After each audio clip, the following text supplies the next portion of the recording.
Hello and a good afternoon to all the participants.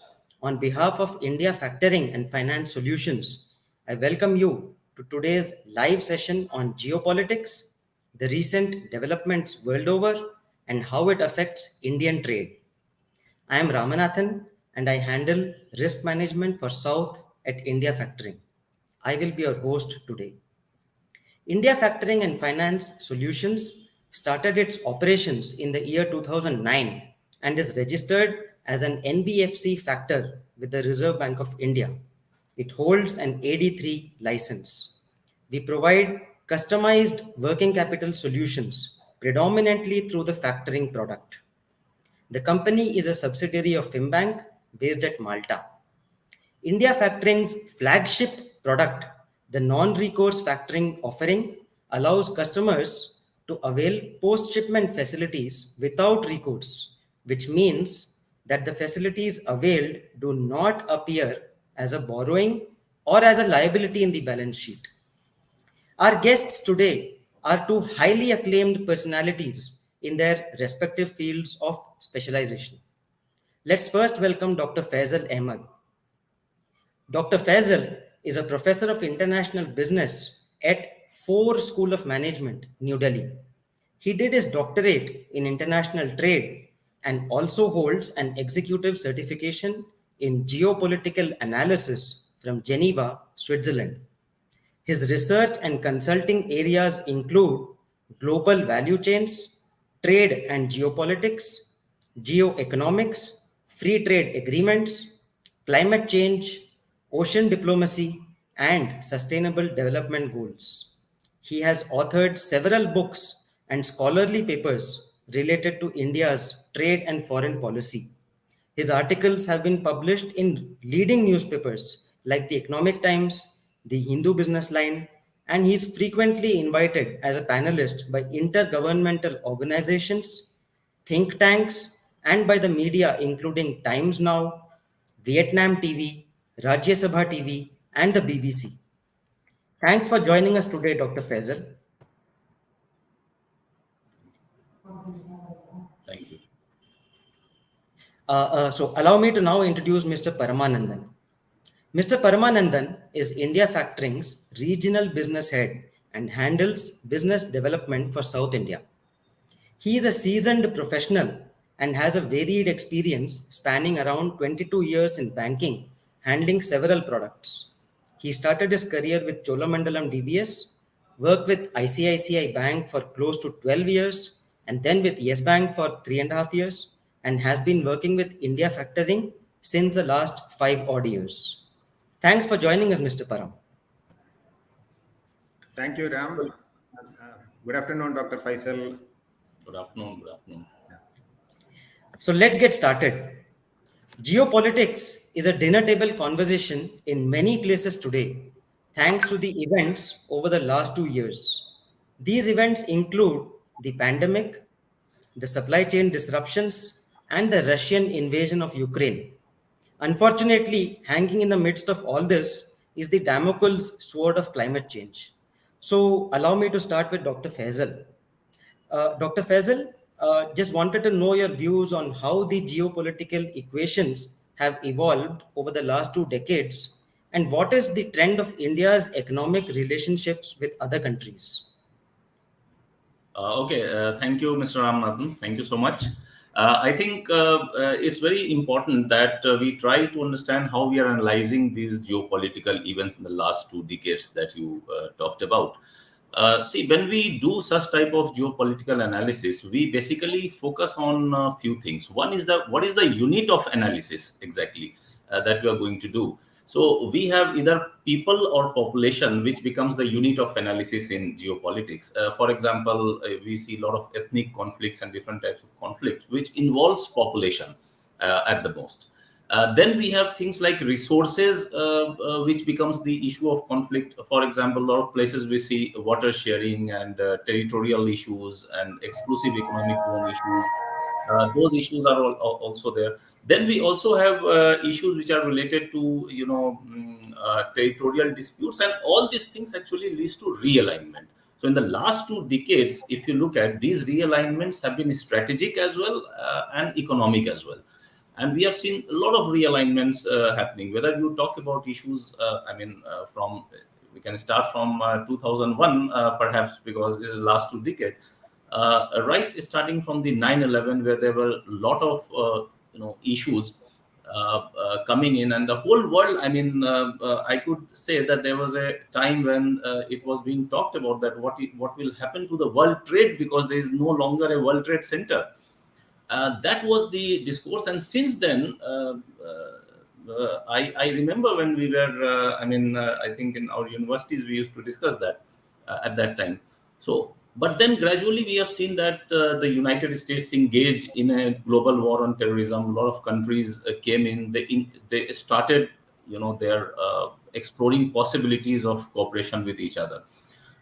Then we have seen another event, because we got to discuss it in terms of events and issues. So another thing that came up is the global financial crisis. Now that was very significant, because there are many things in the last 2 decades which can be very easily, in terms of geopolitical narratives, said to be before and after the global crisis. For example, one very interesting thing about the rise of China.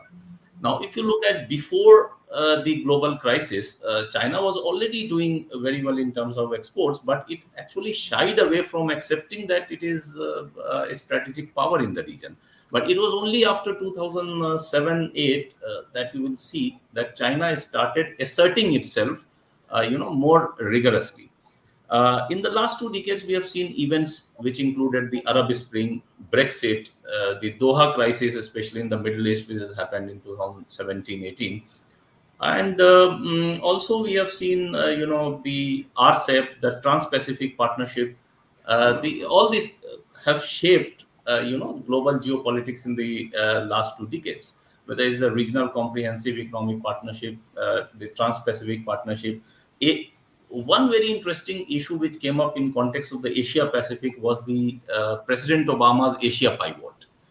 That was very significant, because he wanted to, when Obama actually became president, he was largely seen as a president who would be focusing on the Pacific. Unlike President Bush, who had larger engagements in the Middle East alone. So President Obama was seen as somewhat like a Pacific president, and he actually started this process of engaging. Whether you talk about Quad, whether you talk about Trans-Pacific Partnership, renegotiating, because that group was already there since 2005, which was already formed by four countries, which included Brunei, Singapore, New Zealand, and Chile. But then President Obama came with a view that he wanted to expand that. And the reason for expansion was that President Obama was somehow compelled to believe that these countries of East Asia, they are becoming closer to China. And since he believed that they are becoming closer to China, he wanted to, get a larger role for the United States, because he felt that China is trying to deprive the United States a role in the Asia Pacific region. So this is how this whole narrative started building in the last 2 decades. Then we have also seen very strong partnerships in terms of Malabar exercises, which are largely strategic in the Indian Ocean, though it started in 1992. But then in the last 2 decades, it has caught up very well, because in 2007, we have seen this, it was an Indo-US exercise, but then it was enlarged to include other countries like Singapore, Australia, Vietnam. That happened in Japan, in 2007. And even after that, it has continued, and it has acquired immense geostrategic significance in the Asia Pacific, and now in the Indo-Pacific region that we talk about. When we talk about what has changed in the last 20 years, one biggest thing that has changed in the last 20 years is about the hegemon of the United States. The United States is no longer a power that it used to be 20 years ago.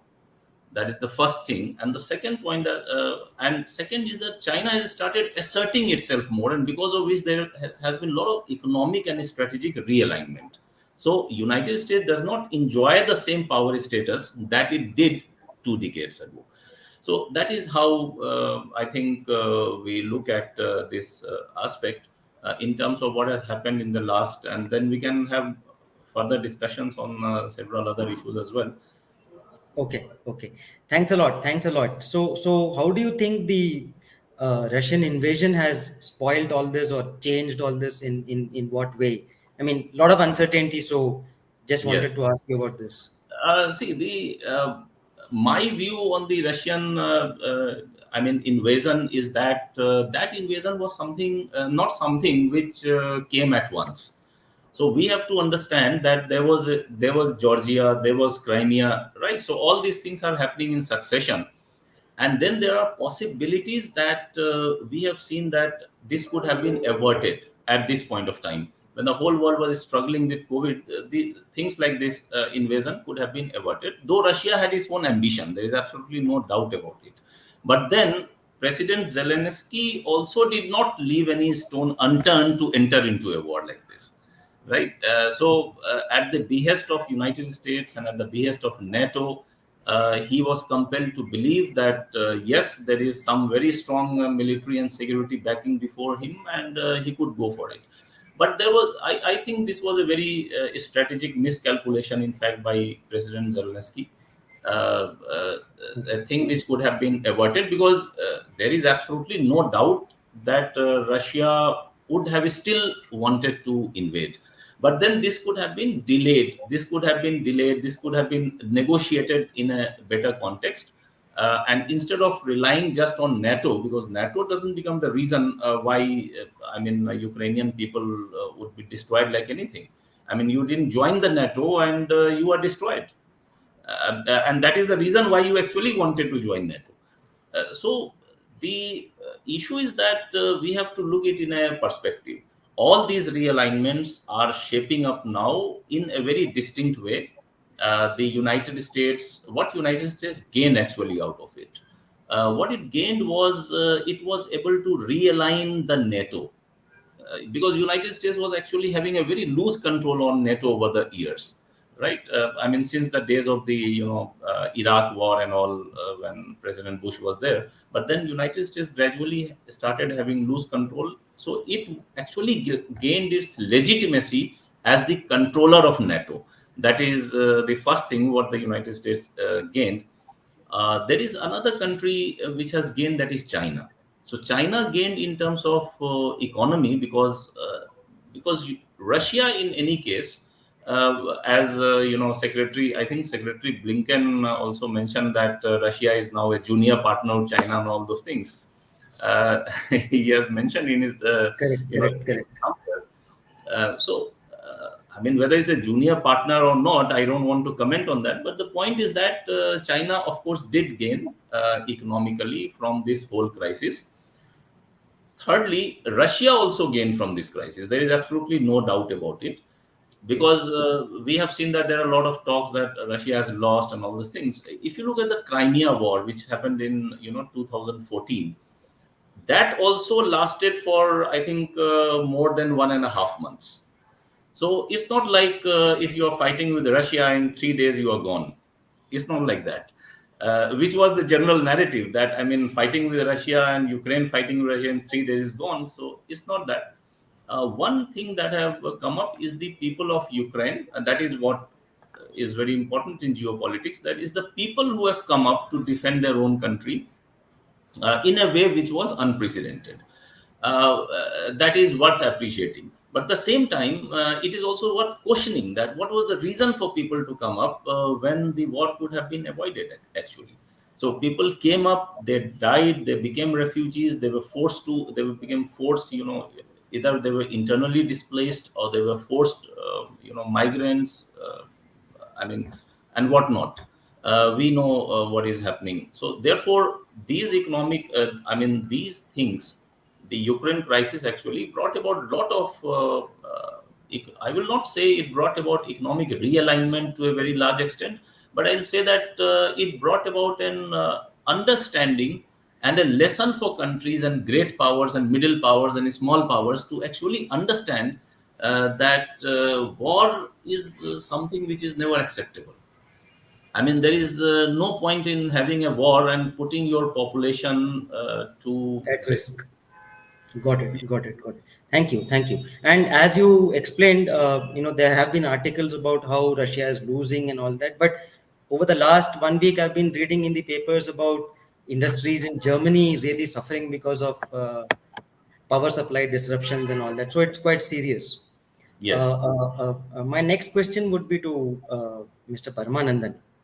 Mr. Param, just wanted to, my questions to you will be more about the factoring product. So I just wanted to understand, given the overall uncertainty in the geopolitical environment, how does the non-recourse product offering help clients to secure their receivables? Yeah, thank you, Ram.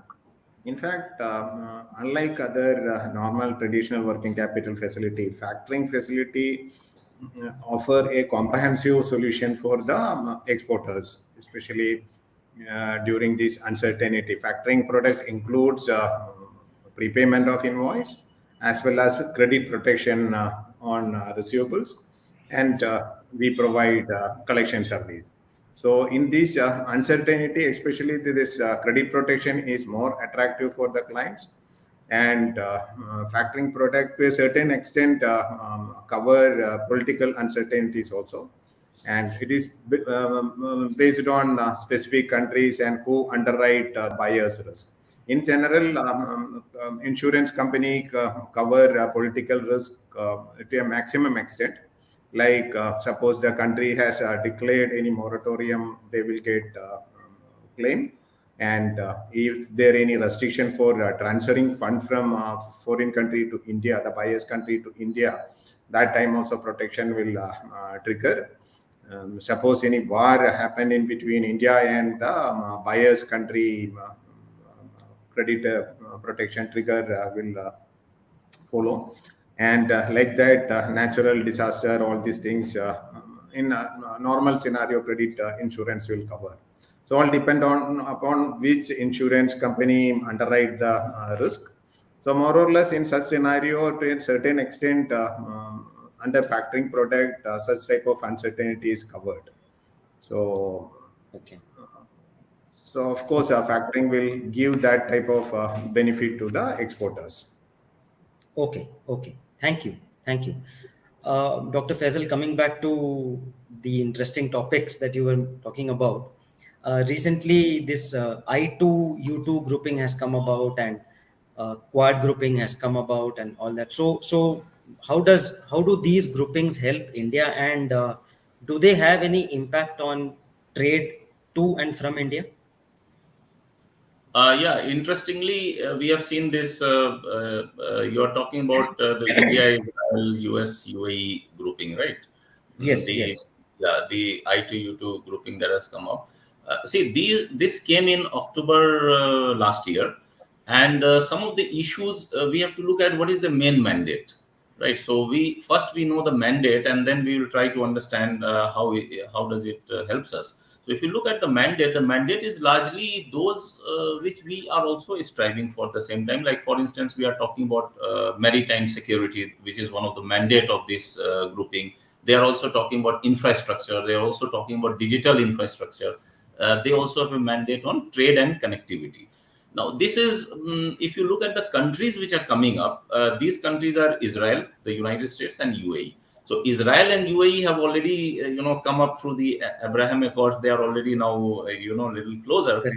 Correct. leaving aside all the differences that they had over the years. So the point is, Israel is, of course, rich in technology in terms of, this capacity Innovation.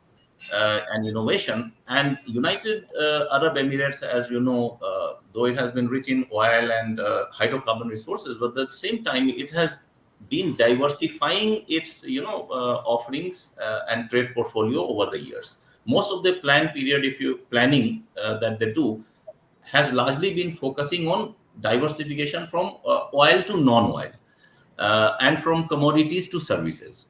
I mean, that is how they have shaped up in the last 15, 20 years or so. And United States, of course, is there. So I think the key areas that they are focusing on, the key mandate, because the group is very new. So how do you raise, capital? How you raise revenue and funding for this purpose? So that is yet to be seen. Just like we saw the Build Back Better World initiative by the United States, which came in 2021, the B3W, and which was positioned against the Belt and Road Initiative.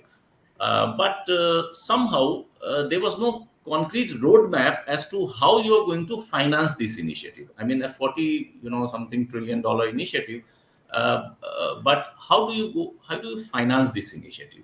I mean, if you rely on the private sector financing, the government have very little control upon these type of things, and therefore it's not very easy to decipher that how long and how much, how efficient such type of initiatives could be. But then we can only look at the areas which are there, and if that areas align with our own economic interests, for example, in this case it does. So we can think that yes, it is going to support us in some way or the other, without expecting, very a very pragmatic outcome from these things. That is one.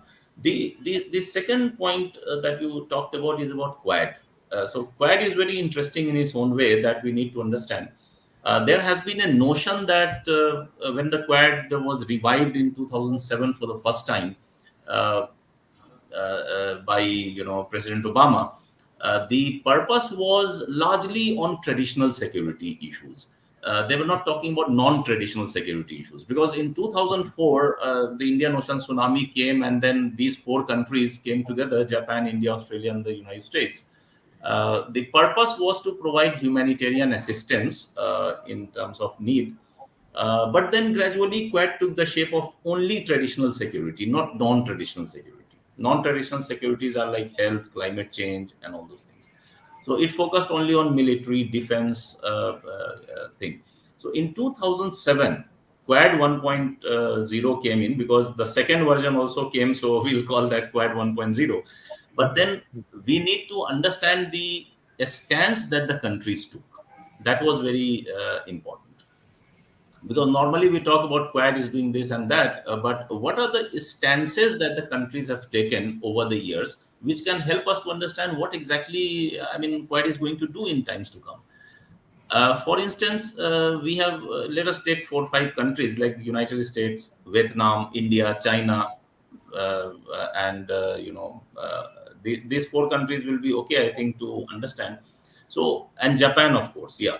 So, if you look at, in the context of Japan, if you look at just this context of Japan, Japan has been very vocal because it faces problem in the East China Sea with China. Okay. But then it was very vocal in that way. But then Japan also actually shied away from directly speaking on Quad. I'm talking about Okay. 2007. Okay. 2007.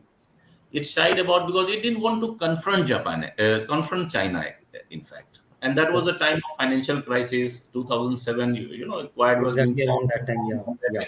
global financial crisis coming in. So China, everyone knew, was a export hub and leader in global export competitiveness. So no one wanted to annoy China in some way or the other.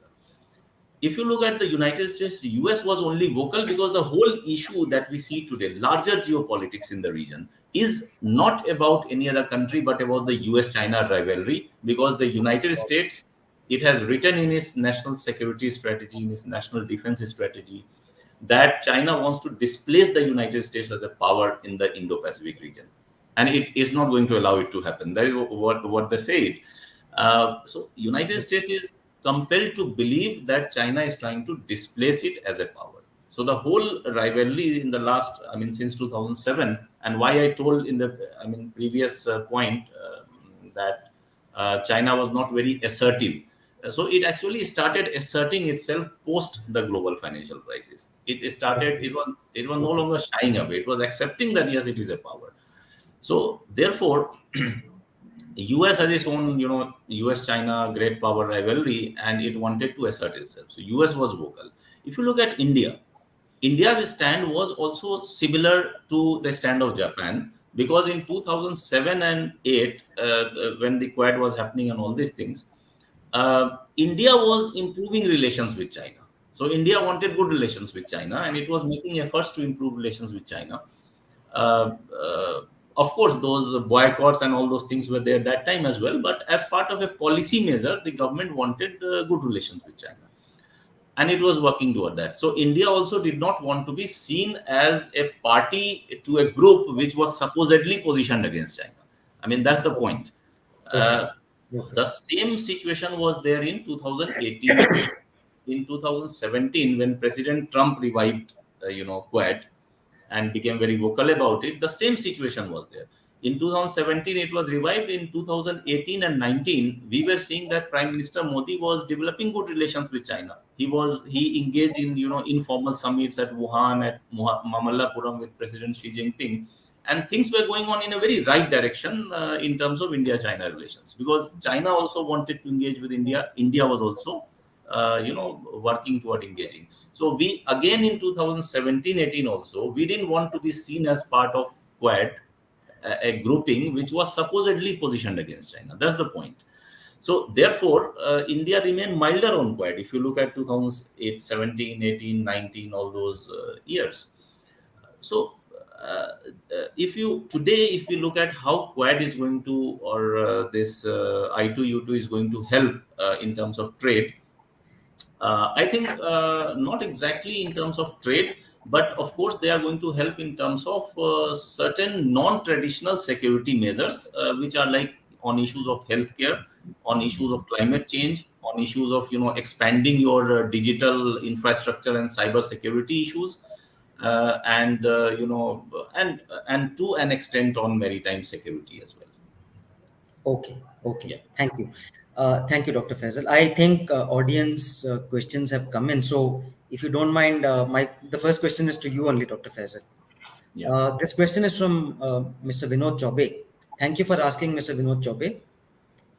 His question is as follows: the geopolitics in South Asia is seeing visible turbulence, especially in our immediate neighborhood. Many states being on the verge of a failed state. The economy is in shambles, the neighboring countries, and the common factor in all these countries is the influence of China. The situation is such that global powers like US, Russia, etc., are not coming forth to help. So, how these developments in our neighboring countries can impact India politically and economically?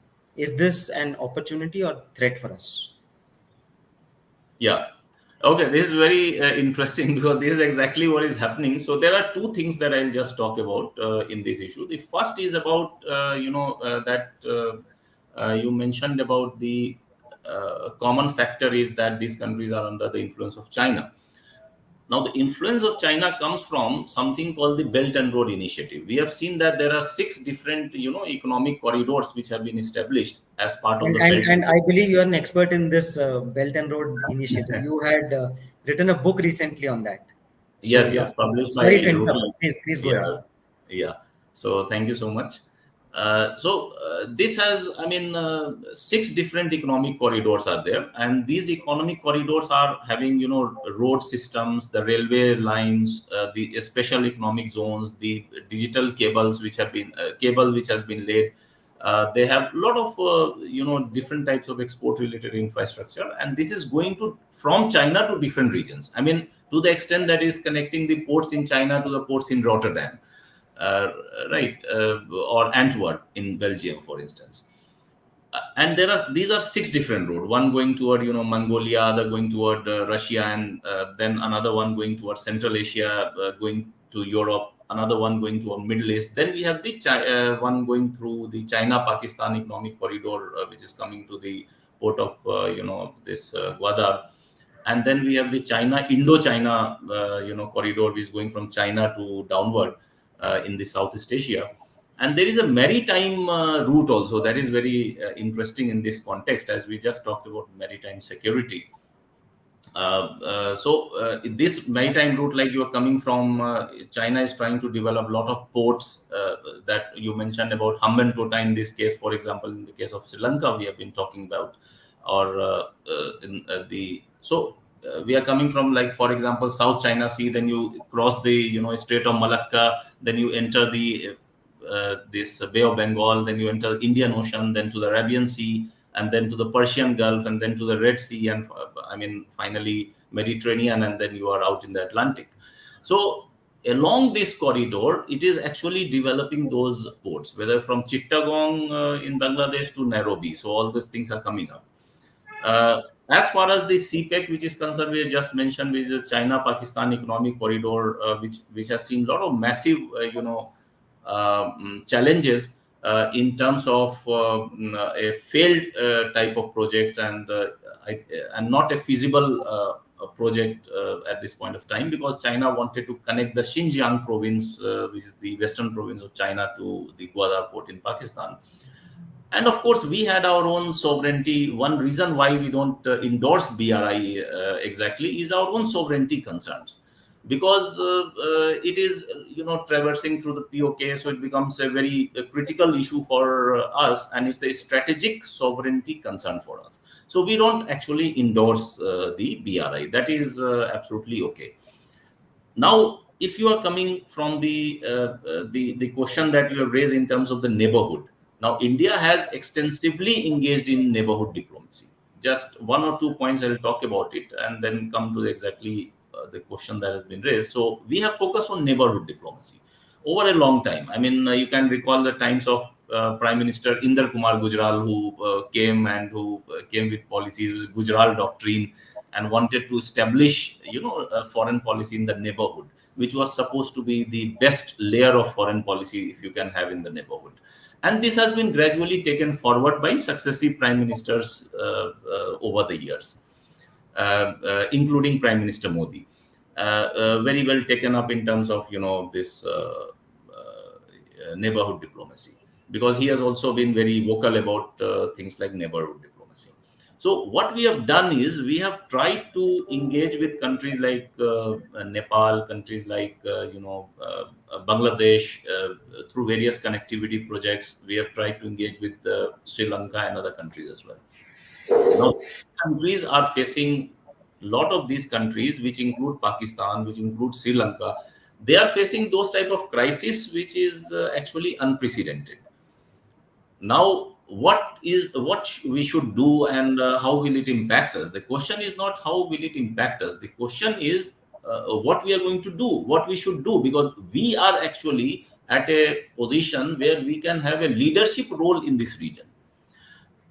Earlier, when the issue of LSE was happening, I have talked about that we got to look at the Indian Ocean as well, because India, by all measures, whether you are talking about geopolitically or historically or any measures, India is a power in the Indian Ocean region.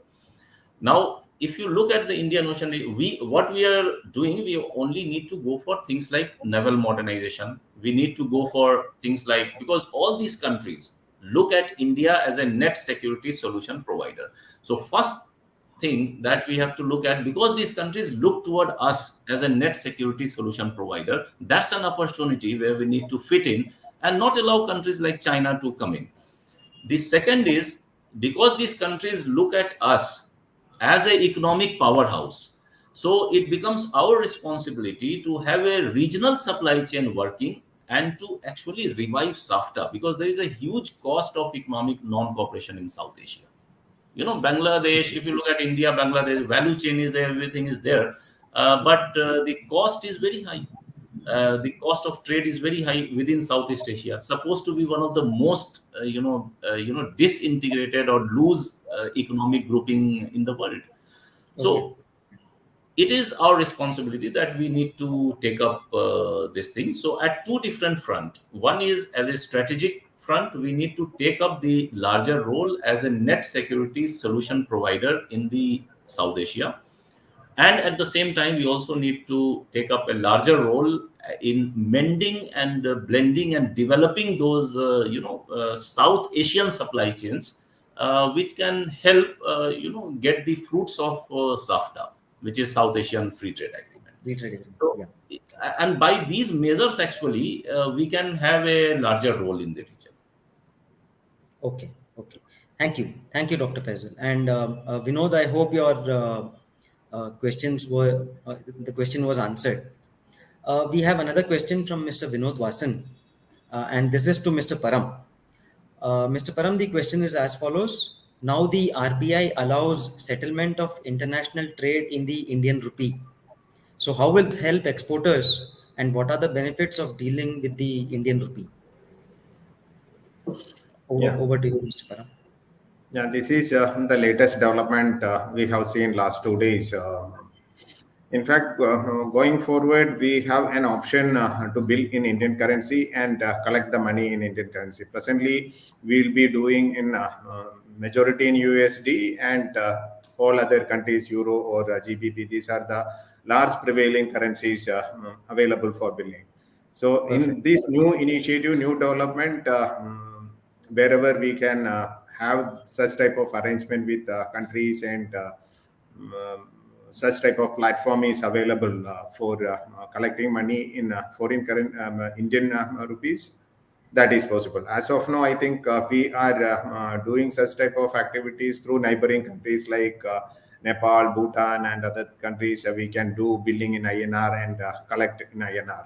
So going forward, that scope is widening, and of course, all exporters and other people are seeing it as a very positive change in the international trade.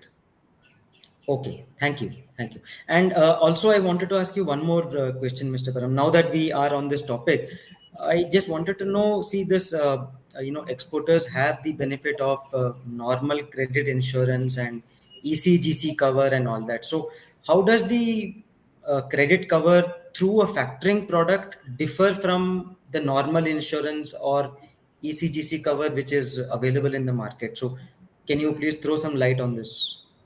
Yeah. Again, it is a good question, Ram.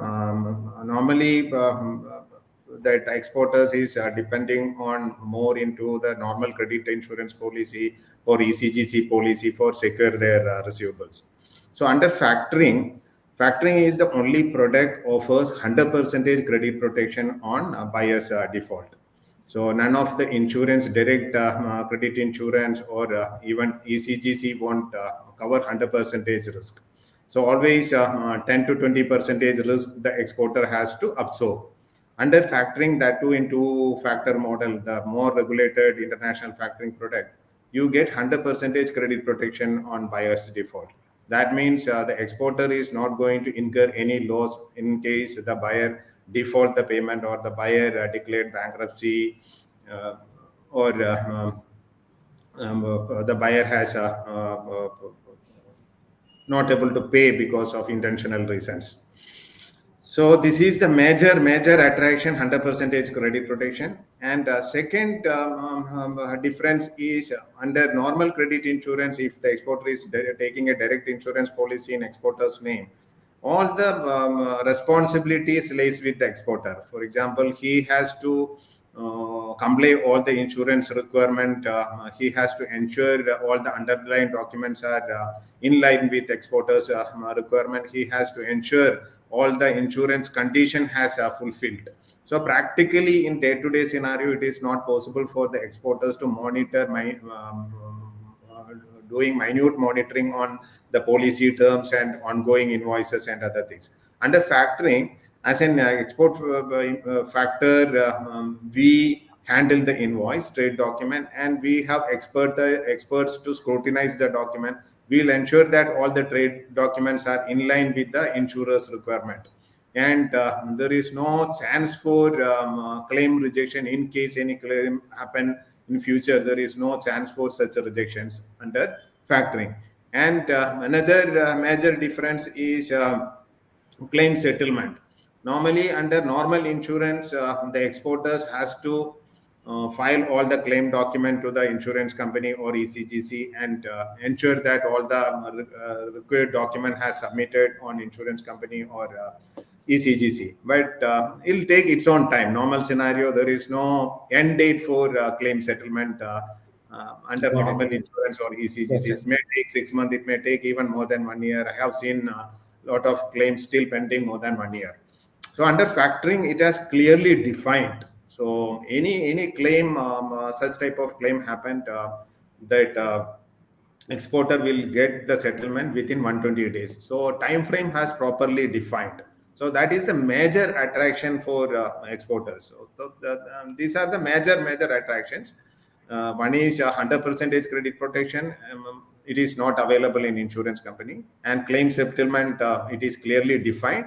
And third thing, that document scrutiny and other discrepancy of documents will be very less because it is managed by experts. Okay, thank you, thank you, Dr. Faisal. I'll come back to you for some more, interesting insights. You were talking about the revival of SAFTA. So maybe I'm wrong, but I think there was a gap, say between 2015 and 2020, where India did not sign any free trade agreement. So, what was the reason, and can free trade agreements go wrong? Just wanted to understand. Interestingly, I mean, that's an interesting point about FTAs. In fact, uh, free trade agreements are those type of set of rules because they are actually provided under the Article 24 of GATT. Right, so they come under the exception because mostly the WTO calls for free trade. And that is calling for multilateralism, and Article 24 will provide for that. Now, in case of India, we have seen that we signed free trade with Sri Lanka. So before we signed with Mercosur, which was in Sri Lanka 98, 99, and then Mercosur, which was a grouping in South America, we signed with them around 2003, 2004, till we signed with the SICA with Thailand, which was in 2005. And then came the India Singapore Thailand SICA Thailand FTA was 2004, I think. India Singapore SICA was 2005. Before 2005, if we see that, we have seen that most of the FTAs were done without much expert or stakeholder consultation. And Okay. all FTAs did not have particularly the reason which focused only on economic. There were some geopolitical motives as well. For instance, in case of Sri Lanka, it was not a purely geo-economic or economic agreement that we did. So over the years, we have seen that FTAs were signed, but signing an FTA does not mean that everything or all the trade happens through a free trade route, because there is a negative list as well. But these FTAs did not yield us the desired result somehow in terms of trade patterns. Because export was increasing, the import also increased, and it's a good trend. Because if you want to become a major exporter, you must become a major importer too. That is how it happens. Because today is an era of global value chain, so one country cannot keep becoming an exporter and still not be a major importer. That's not possible these days, actually. So you got to become an exporter, you got to become an importer at the same time. What is interesting is that we need to have now at this juncture, when we have seen TPP, when we have seen RCEP, when we have seen countries, solidly negotiating these type of things, we also need to enter into solid negotiations on factors of our own economic and national interest. National interest. So we need to be more assertive, what I will say, in terms of our FTA negotiations. That is one point. Besides the FTA, we have to focus on 2, 3 things which will actually help FTA, right? So one of them is the foreign direct investment. This is very critical, because if you are putting, FTAs, and we don't make FDI policies liberal, it in fact create more problems in terms of operationalizing that FTA, in terms of gaining benefits from the FTA itself. Okay, Okay. we have seen issues and policies, actually policies which came up, like the Make in India, for instance, right? We have seen Atmanirbhar Bharat. What I suggest is there has to be alignment between FTA's renegotiation that we want to do now. For instance, we talked about renegotiation of India ASEAN FTA, right? So there has to be some alignment in terms of FTA renegotiations on one hand, and the Make in India and Atmanirbharta on the other hand. The reason why I'm saying is that when we see Make in India, it's like, okay, it's a sort of investment coming in, increasing domestic manufacturing, right? FTAs are like, okay, it will help in trade.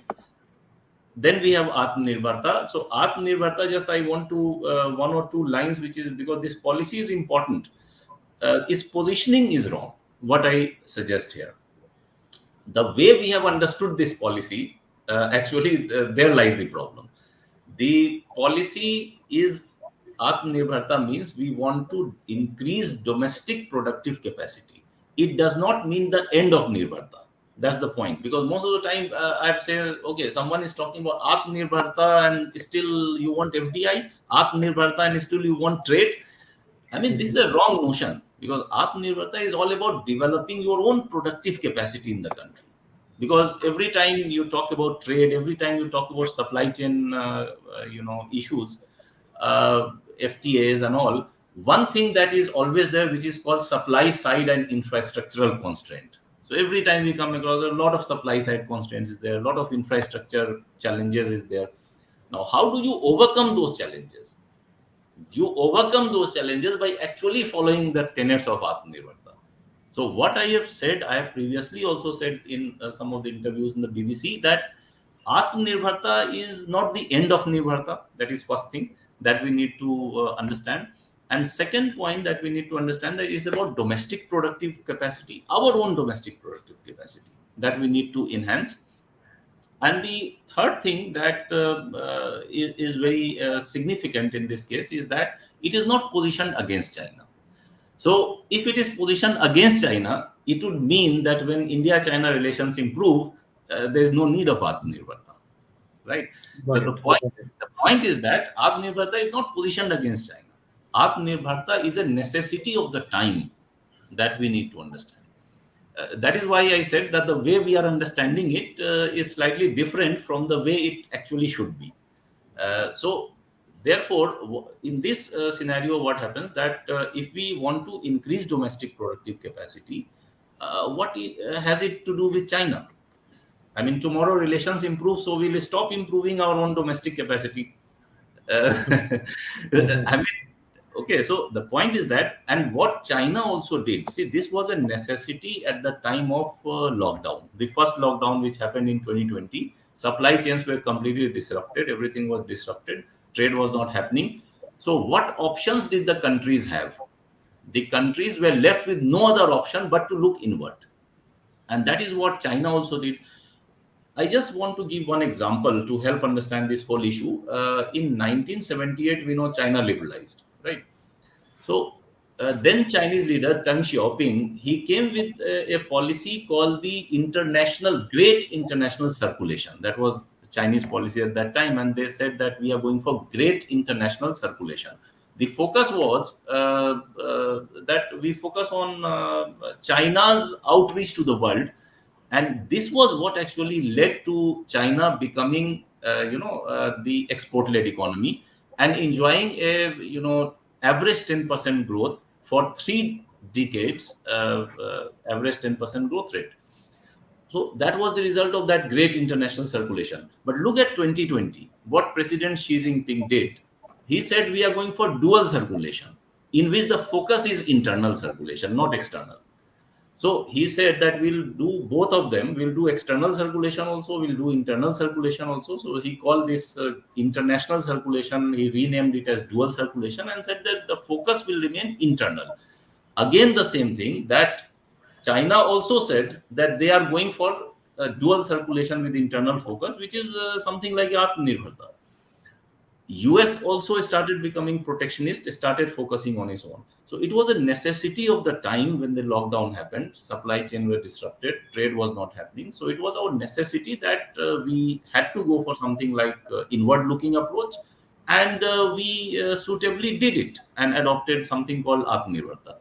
So Atmanirbharta, a push was given to Atmanirbharta, in fact.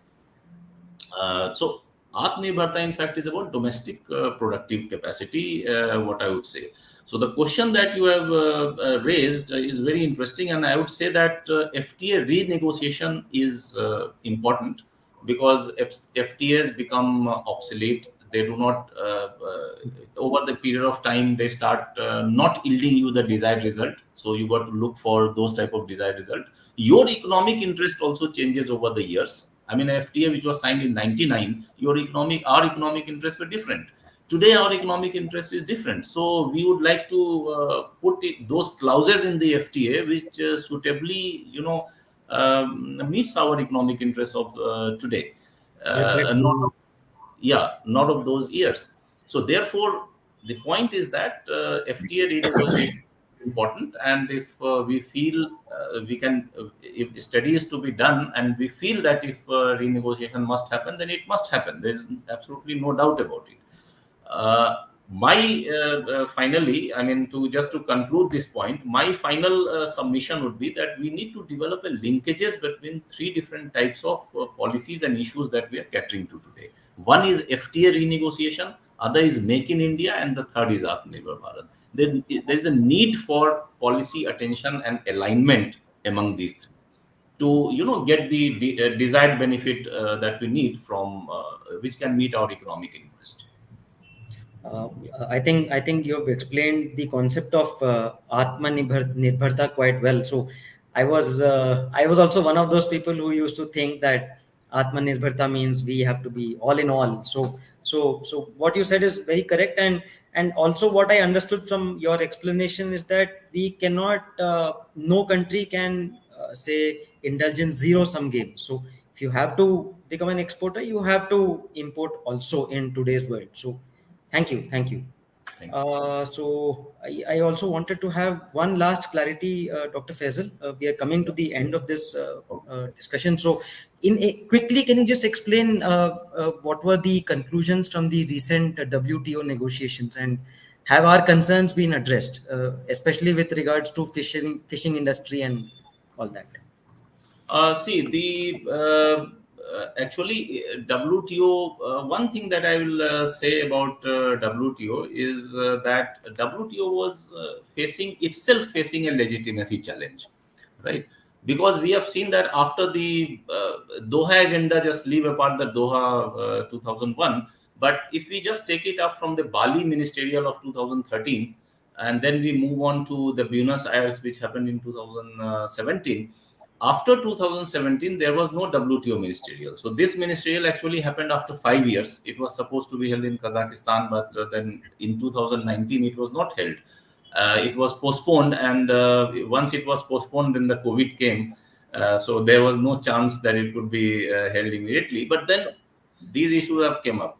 Now the point is that there are a lot of issues which were there on the table. One point that I just want to mention is about WTO's legitimacy. WTO was in a very, very much hurry actually to assert that everything has been done very well. But my understanding is that it was good that WTO was able to maintain its legitimacy somehow over the year. I mean, in this ministerial, because some agreements were reached because there were new issues which actually came up, like the COVID-19 supply chain related issues, the COVID-19 related medicines, and all issues that came up. That was there. In terms of the fishery subsidies, what we were doing is we were opposing a point in the draft of the WTO ministerial that was that called that developing countries must reduce fishery subsidies. I mean, they actually do away with fishery subsidy, right? And our level of fishery subsidy that we are giving is too less actually. Too I mean, if minimal. you look Correct, at correct. countries like, yeah, if you look at countries in Europe, Scandinavia, and others, they are giving huge fishery subsidies, in fact. So it was a straight case of a developing country conflicting with a developed country on an issue related to international trade. So I mean, they wanted us to do away with the fishery subsidies, but we didn't want to do it. But somehow WTO has also agreed, because we wanted a larger transition period. Our people are the farmers and all; they are not so capable enough that we do away with the subsidies today, and they will still cope up with it, because we need to give subsidies to them, so that our trade in fisheries continues. I mean, if you do away with today, I mean, is directly affecting our ability to trade in that particular sector. So we Got it. can't do away with it. But this WTO ministerial actually came with, it was okay. But I think in the next ministerial, in the 13th WTO ministerial, I think this issue is going to come up again. So Okay. right now it has only been, postponed, what I'll say.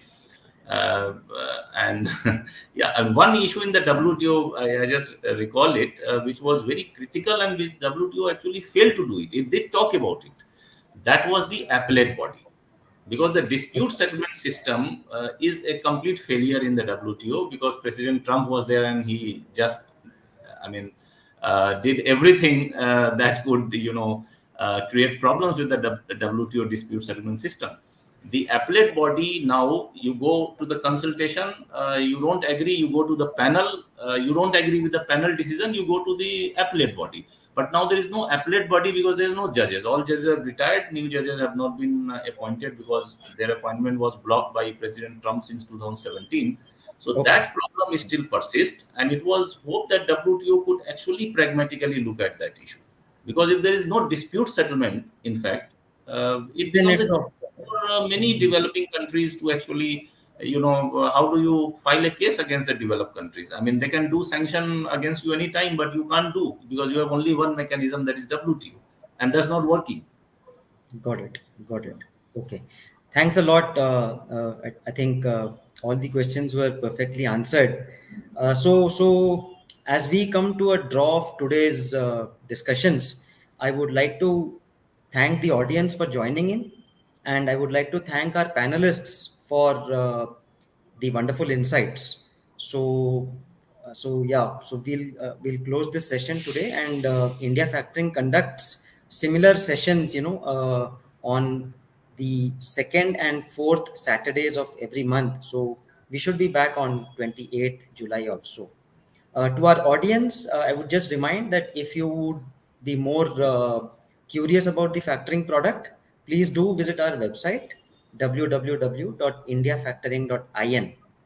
I understand a few questions were not answered, but India Factoring's team will get back. Thank you. Thank Thank you, you so Ram. much. Thank you. Thank you, Thank you Faisal. so Thank much. you. Thank you, Dr. Faisal. Thank you, Param. Thank you. Thank you, Mr. Ramnathan, for conducting it so well. Thank you. Thank you. Thank you Thank for you. attending. Thank you.